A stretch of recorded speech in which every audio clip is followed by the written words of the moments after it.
क्या समझा कि तंत्रिका कोशिका का आकार क्या होता है, सबसे बड़ा होता है। ठीक है, ये मानव शरीर की सबसे बड़ी कोशिका है और इसका आकार क्या होता है, 1 मीटर से भी अधिक होता है। ठीक है, चलिए अब अगला पॉइंट है कि कोशिका का आकार एवं आकृति उसके कार्यों के अनुरूप होती है। ठीक है, कार्य मतलब होता है काम।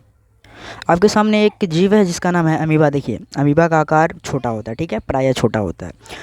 अमीबा का आकार क्या होता है, प्रायः छोटा। मैंने उदाहरण के तौर पे लिया, अमीबा का आकार छोटा होता है तो कोशिका की संख्या क्या होगी, बताइए आप ही लोग।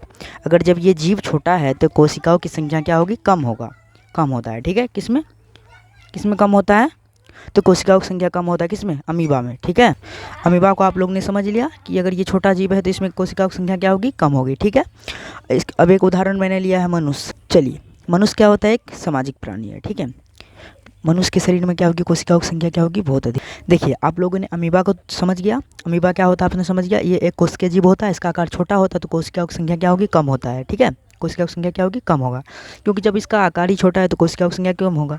और मनुष्य मनुष्य तो एक बड़ा प्राणी है ना, मनुष्य एक बड़ा प्राणी है और मनुष्य को कार्य करने के लिए विभिन्न अंग भी है, तो कोशिकाओं की संख्या यहाँ पे क्या होगा, बहुत बड़ा होगा। ठीक है, इस शरीर आकार भी क्या होता है मनुष्य का, बड़ा होता है, तो कोशिकाओं की संख्या क्या होगा, अधिक होगा। अगर इसकी तुलना, दोनों की तुलना करें अमीबा और मनुष्य में, तो सबसे ज़्यादा कोशिका होगा किसमें, मनुष्य में। ठीक है, इस पॉइंट को आप याद रखिएगा, किस पॉइंट को, तो कोशिका का आकार एवं आकृति उसके कार्यों के अनुरूप होती है। ठीक है, आशा करता हूँ कितना पॉइंट आपका क्लियर हो गया होगा। ठीक है, चलिए आगे बढ़ते हैं।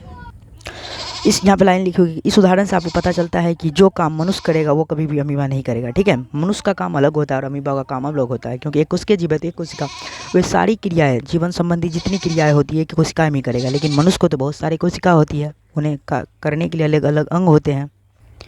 हम लोगों ने संरचना के आधार पर कोशिका को 2 भागों में बांटा। ठीक है, जीवों के 2 भागों में बांटा गया है। ठीक है, अर्थात हम कह सकते हैं कि कोशिकाओं की संख्या के आधार पर। ठीक है, यही मान लीजिए।